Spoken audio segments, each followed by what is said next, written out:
You're watching AWB TV. Coming up on Capitol Focus, Democrats released their proposals for the state budget. Are they sustainable? Do they require tax increases? And we talked to experts about how a new workplace safety bill could generate more lawsuits than safety. This and the latest news from week 11 of the legislative session. Capitol Focus starts right now. Welcome to Capitol Focus. A closer look at the issues that are most relevant to Washington employers.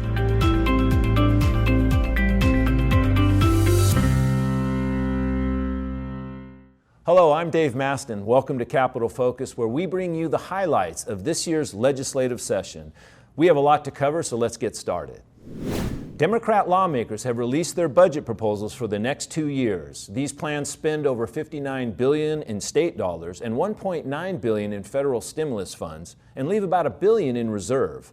We'll have more on this later in the show. $500 million in federal stimulus dollars will be directed to complete existing projects in the current transportation plan. Senator Steve Hobbs, chair of the Senate Transportation Committee, reports that the state will also spend $500 million of federal funds to retrofit road culverts that block or limit fish passages. Now, fixing the culvert is a legal requirement for the state, and the state expects to spend over $3 billion fixing those culverts. A data privacy bill is moving through the legislature. AWB supports Senate Bill 5062 as it passed the Senate with a 48-1 vote. But the bill has changed significantly in the House, making it harder for businesses to fix errors in personal data and making it easier for lawsuits. So stay tuned as AWB works with the bill's sponsor, Senator Reuven Carlisle, to get the old language back in the bill. The Biden administration has announced a $3 trillion plan to invest in infrastructure, manufacturing, and broadband. It also includes additional funds for education and an expansion of the child tax credit. This is a major initiative, and there's already a debate in Congress about how to pay for it. We will bring you more details as they become available. Coming up next, can Washington lawmakers balance the budget without a new capital gains tax? It looks like they can, and we'll get to the bottom of this after the break.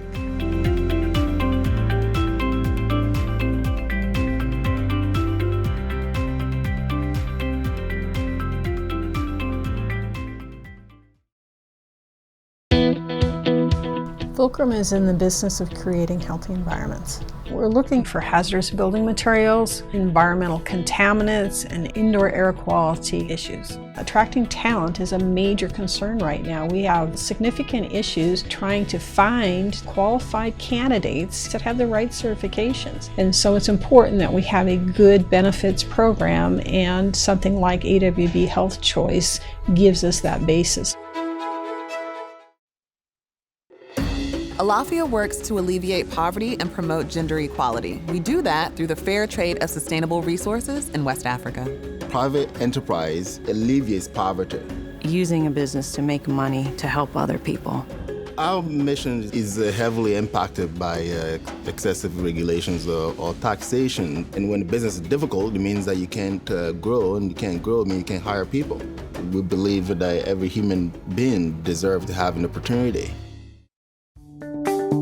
Welcome back to Capitol Focus.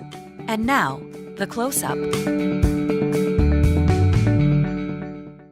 Welcome back. The House and Senate Democrats have released their budget proposals for the next 2 years, spending $59 billion, leaving about $1 billion in reserve. Here to help us understand what matters most to employers is AWB's point person on tax and fiscal policy, Tommy Gantz. Tommy, welcome to the show. Tell us about the new state budget. Glad to be here, Dave.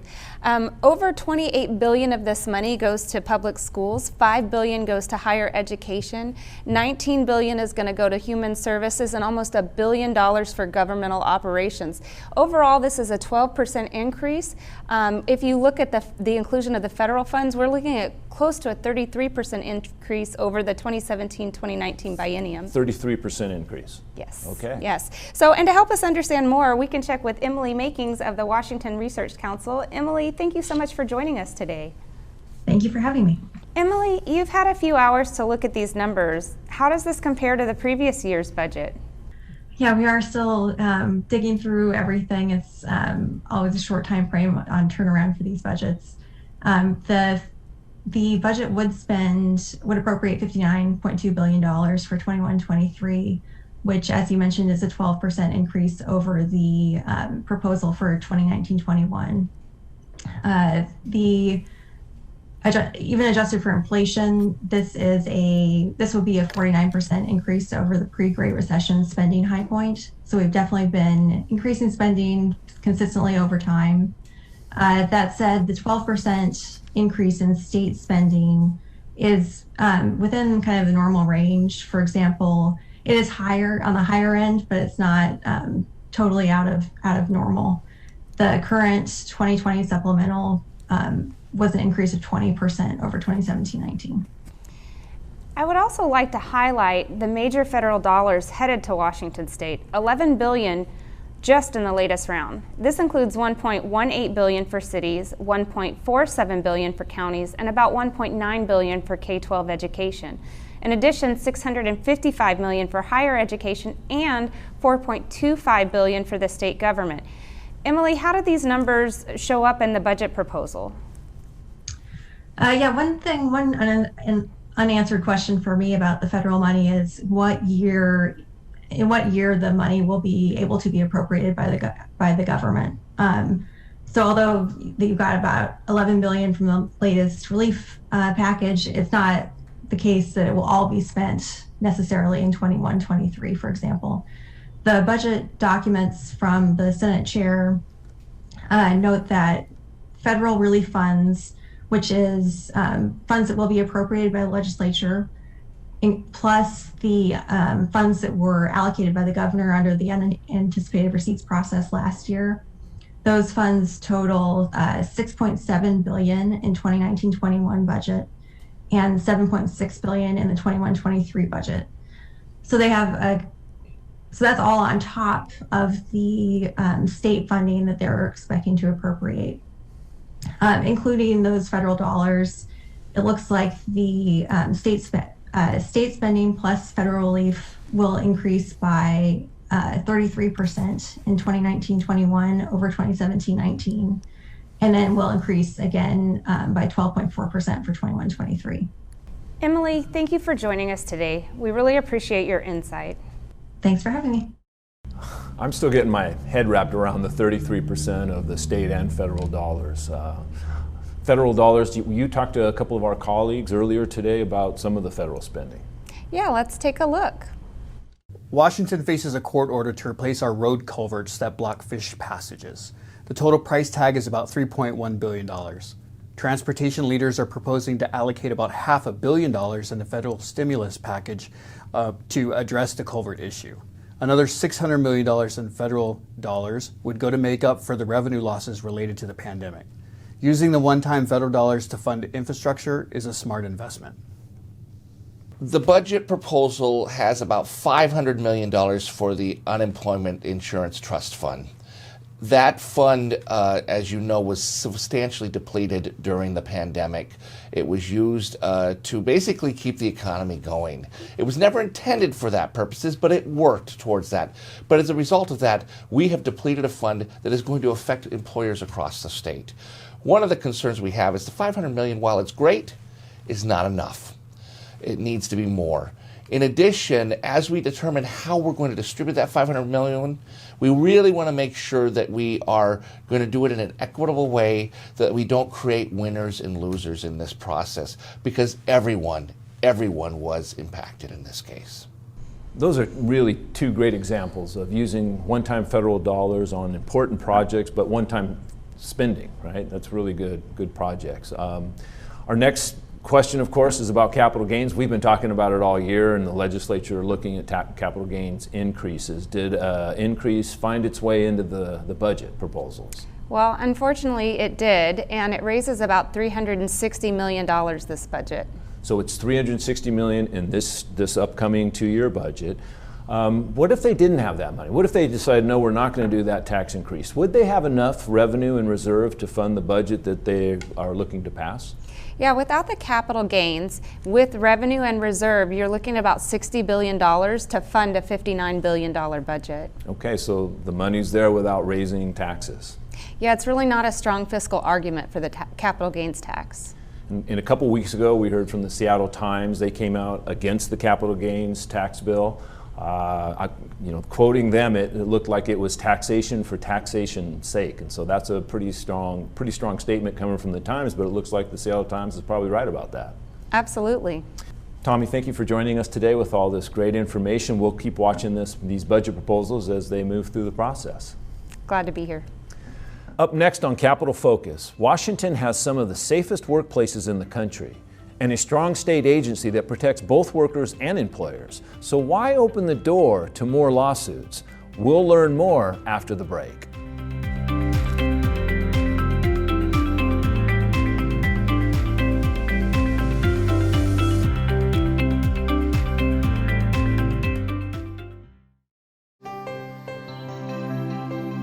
Washington has always been known as a state of makers, trailblazers, innovators, entrepreneurs. Now, as we recover from unprecedented challenges brought about by a pandemic, we want to build our economy back better. The AWB Institute looks forward to shaping this renewal with Washington in the making. This effort puts a focus on new innovations and collaborations in infrastructure, workforce, business climate, and other strategies designed to grow prosperity in every corner of our state. It also features economic data both at the state and county level to support local decision-making and measure our collective efforts.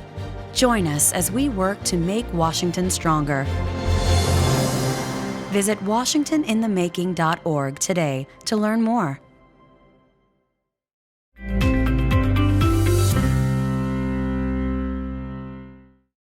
Washington has been ranked as one of the safest states for workers in the country by the National Safety Council and an overall best state for workers by Oxfam America. And when claims are filed at the State Department of Labor and Industries, they're resolved quickly, 42 days on average.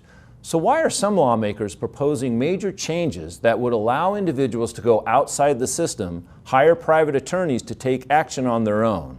Here to explain more is AWB's Bob Battles. He's the General Counsel, Government Affairs Director for Employment Law. Bob, welcome to the show, and what's the story going on here? Thank you. The bottom line is we have a system now that works well for employers and workers. And this new bill would create what's called a private right of action, or sometimes called Qui Tam, which means people can go outside the existing state system to sue their employer.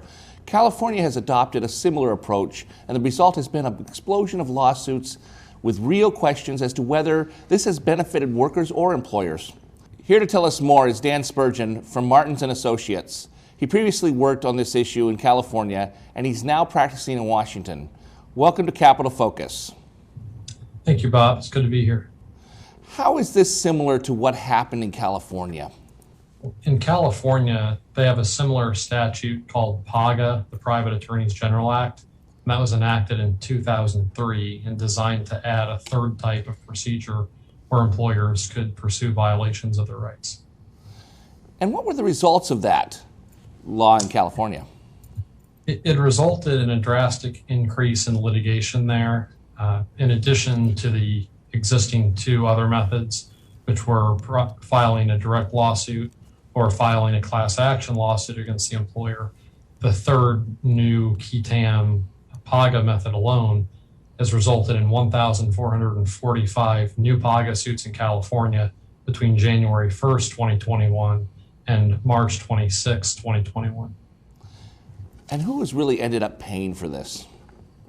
In the short run, it's the employers who pay for it because they are compelled to settle these cases at whichever price is asked of them. In the long run, though, the employers and the employees pay for it because businesses leave the state, they reduce the number of employees, or they go bankrupt. And looking at these lawsuits, did they accomplish what you believe to be their original intent? Was there a safer environment for employees?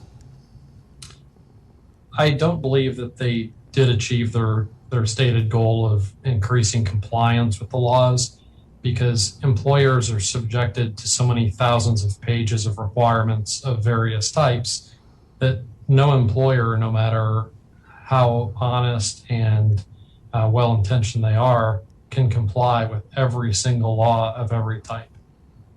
And who benefited the most from this new system, this new system that happened? In the short run, it's definitely the attorneys who benefit because of the one-sided attorney's fees provisions and the what I'll call unfair procedures, which essentially force even a completely innocent employer into paying the settlement. Dan, we've been told that the Washington law is less strict than California, that there's not as much exposure for employers. Is that true? It's actually the reverse.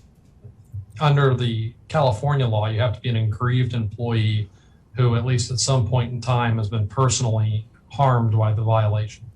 In Washington's law, you could be a stranger to an employer and walk through, say, a large hardware store and spot the lack of a maximum weight label on a pallet rack. That's a health and safety violation. The rack hasn't fallen down, no one's been injured, but you now have a large financial incentive to file a Qui Tam suit against that company because there's a technical violation there and the company is subjected to statewide discovery, the cost of defense, even though no one was harmed. So that's the kind of litigation that I've personally seen in California under similar fact patterns. And I think that could very easily happen here. So what I understand for what you just said is the law in Washington is worse than the law in California, and this is not going to benefit employers or employees at all. Is that correct? That's my interpretation of this bill, yes. Thank you again for joining us. Thank you, Bob. So they had 1,000 cases in 3 months under what they call the PAGA system. And I think what's really important to keep in mind is that it's not that workers don't already have recourse. They already have recourse, and in our state, it's a pretty good recourse. And so this is just adding up a whole nother system in place. That's what this bill would do. That is correct. The agency, the Department of Labor and Industries, already has enforcement for all of these laws that are being considered as part of this Qui Tam type litigation bill. And Labor and Industries doesn't have a backlog. They have testified to that. They're accomplishing what needs to be done for this law. But we're now going to add this separate layer that really isn't going to result in any further benefits or help to employees. I understand that we recently talked to one of the larger employers in our state about this very issue. We did. Why don't we take a look? Okay. Now, I know that our lawmakers have very good intentions, and I certainly am in favor of giving people more access to legal recourse when they've been harmed by employers or anyone else. But the real consequences here, I think, are not fully appreciated. First, the legislature, by passing this Qui Tam law, is really upending the bargains that we have made with the labor unions that represent our employees. This is certainly a situation where we have at least equal bargaining strength. We are not in a position to take advantage of employees or give them anything that's less than a fair outcome. And unfortunately, this Qui Tam law bypasses the bargain for grievance procedures that are both fair and efficient way to resolve disagreements, allowing people to skip straight to the courtroom situation. In my view, that's not a great use of judicial resources when very adequate recourse already exists for our employees. Second, the law exposes good local employers to frivolous and very punitive lawsuits, even when harm cannot be shown by employees. In our case in California, we're facing about $100 million of penalties over very technical violations. And the penalties really deter you as a company from from pursuing what's right, pursuing the right outcome, because you're so concerned about facing massive penalties that, frankly, is money that should be used to develop good jobs here in Washington instead of paying the plaintiff's bar substantial penalties. Finally, I'm really really have misgivings about the fact that the Qui Tam law deprives good local companies of their due process rights that they would otherwise have in courts under Rule 23. I do not understand why a win-win situation can't be reached where at least the employers have recourse to due process if we are going to be subjected to these types of lawsuits that we've seen in California. You know, AWB is really focused getting out of the pandemic, getting our economy going. It's about doing no harm in the legislature, right? That's the message. Do no harm. Let's get the economy going. And this seems to be going in the wrong direction. And so it's a little frustrating, but hopefully we'll be able to get the legislators to listen a little more closely and put this bill down. Bob, really appreciate the information you brought and appreciate you being here. You know, we are happy to be here, happy to continue the fight. All right, thanks. Now let's take a quick look at the AWB events calendar. Join us Tuesday at 11 a.m. for the final webinar on the COVID vaccine rollout. Michelle Roberts with the Department of Health and Sharon Lamberton with Pharma will provide the latest updates for Washington employers. Registration is free, and AWB is welcoming both members and non-members to join us. So sign up today at awb.org. Thursday, our virtual lobby lunch continues. You'll get the opportunity to ask questions of State Superintendent of Public Instruction, Chris Rakedahl. To register, please contact Leave Johnson at leavej@awb.org.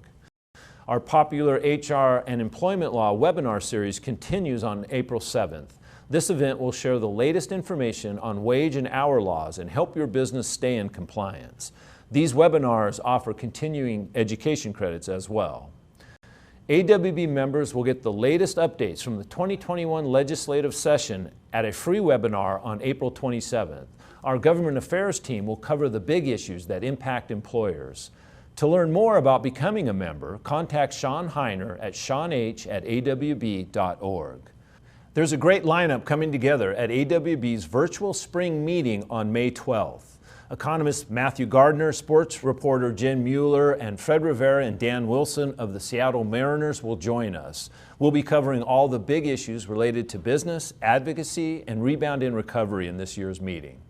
Register today at awb.org/events. Tonight we close with this. There are a few added bonuses to getting a COVID vaccination this month. Many employers offer bonuses to workers who take the shot. This includes Kroger, which owns the QFC and Fred Meyer grocery stores. Ride-sharing companies Uber and Lyft, they're offering free or discounted rides to and from vaccination centers. And Krispy Kreme offers one free donut every day for the rest of the year by showing your vaccine card. I'm going to have to go with the free donut choice.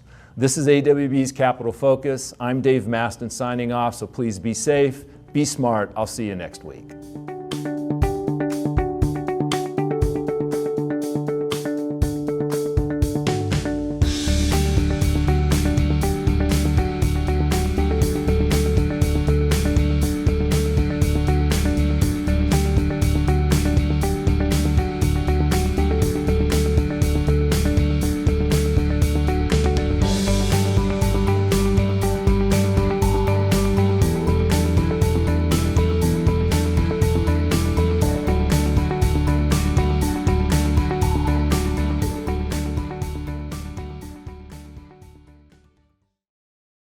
Thanks for watching AWB TV.